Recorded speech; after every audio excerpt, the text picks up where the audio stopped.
అదే ఇక్కడ ఉండేటటువంటి సిద్ధాంతం.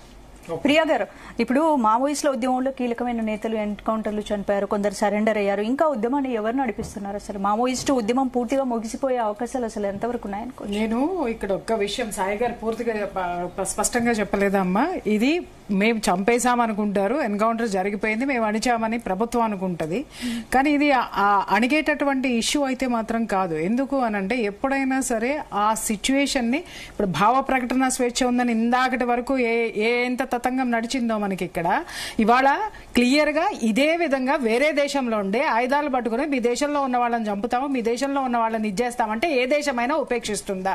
రెండో విషయము, ఇందాక హిడ్మా గురించి మాట్లాడినప్పుడు ఆ హిడ్మా చరిత్ర నేను ఒకసారి చెప్తా. 2010 లో తాడిమెట్ల దాడి దంతెవాడలో 76 సిఆర్పిఎఫ్ జవాన్లండి 76 మందిని చంపారు.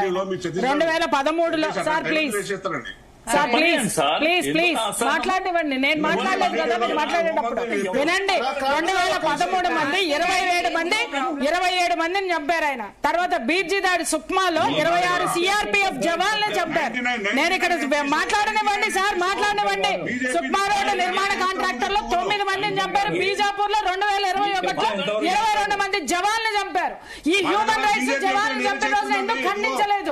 ఒక్క విషయం, వాళ్ళ ప్రాణాలు కాదా? ఇవాళ పాపమ్మ వచ్చాడు కాబట్టి పాపం చంపారు అని అంటున్నారు. చనిపోయినటువంటి కుటుంబాలు ఈ హింస ఎక్కడికి పోయింది? వీటికి ఎవరు సమాధానం చెప్తారు?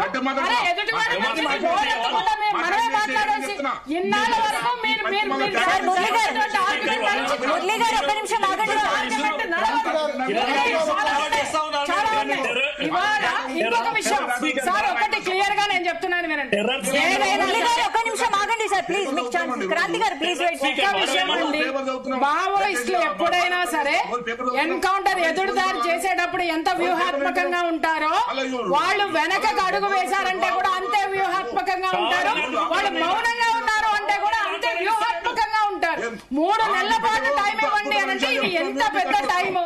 ఎవరు మాత్రం ఎట్లా ఇది చేస్తారు? అదే లొంగడానికి వచ్చినప్పుడు 3 నెలల టైం అనేది సార్. మురళి గారు సార్ ప్లీజ్ సార్ మీరు ఆగండి. ఒక్క నిమిషం క్రాంతి గారు, మురళి గారు ఒకళ్ళ తర్వాత అందరికి అవకాశం ఇద్దాం. చర్చ కావస్తే ఎక్కువ టైం ఎక్స్టెండ్ చేద్దాం. చెప్పండి. మనం మాట్లాడుతున్నది నేర చరిత్రల్ని ఇంత ఇన్పుట్ చెప్పుకుంటూ పోతే ఎంతసేపు అయితే మేము గంటసేపు కూర్చున్నాం.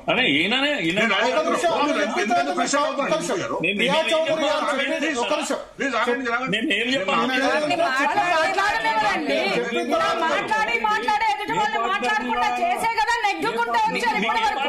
అరే బాధను వినండి, మీరు మాట్లాడినప్పుడు ఎవరు మాట్లాడారు? మేము సమయాన్ని పాటిస్తున్నాం కదా. అరే మాట్లాడనివ్వరు, చెప్పనివ్వరు. వాళ్ళ గురించి ఒక మాట వస్తే మాట్లాడనివ్వరు. దానికి అడ్డుపడతాడు. కపూర్ గారు ప్లీజ్ సార్ ఆగండి. ఒక్క నిమిషం. గఫూర్ గారు, మురళి గారు, క్రాంతి గారు, ప్రియా చౌదరి గారు కంప్లీట్ అయిన తర్వాత మళ్ళీ ఇస్తాం. ప్రియా చౌదరి గారు చెప్పండి. గఫూర్ గారు కూల్, మురళి గారు కూల్.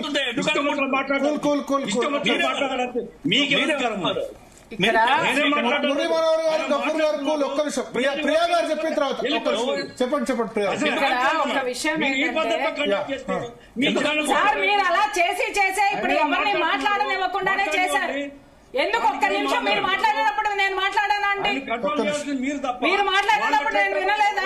నేను మాట్లాడిన తర్వాత కౌంటర్ ఇవ్వండి. గఫూర్ గారు ఎవరిని మాట్లాడి ఇలాగే నోర్లు వేసుకొని పడిపోతున్నారు, ఇలాగే ఆర్గ్యుమెంట్లు చేసేస్తున్నారు. అదే వినండి సార్. గఫూర్ గారు మీకు ఇస్తాను మళ్ళీ అవకాశం. నెక్స్ట్ మౌనిక గారి తర్వాత మీకే అవకాశం. ఒక్క నిమిషం, మీకు అవకాశం ఇచ్చింది. దయచేసి ఒక్కసారి మీరు ఇప్పుడు కేవలం నక్సలైట్లను తిట్టడం కోసమే పెడితే మేము విత్డ్రా అయిపోతాం. ఎవరు తిట్టారు సార్? ఎక్కడ ఎవరు తిట్టారు? ఎవరు తిట్టాలా? హింసని ఎటువైపు జరిగినా ఖండిస్తాం. అది చాలా దుర్మార్గం. అరే ఎవరిని చంపినా చాలా విలువైన. మీకు అవకాశం ఇచ్చినప్పుడు మీరు వీళ్ళు తిట్టండి. ఒక్క నిమిషం. ఇవన్నీ చర్చించాలా? ఇవన్నీ గవర్నమెంట్ దగ్గర ఉన్నాయి.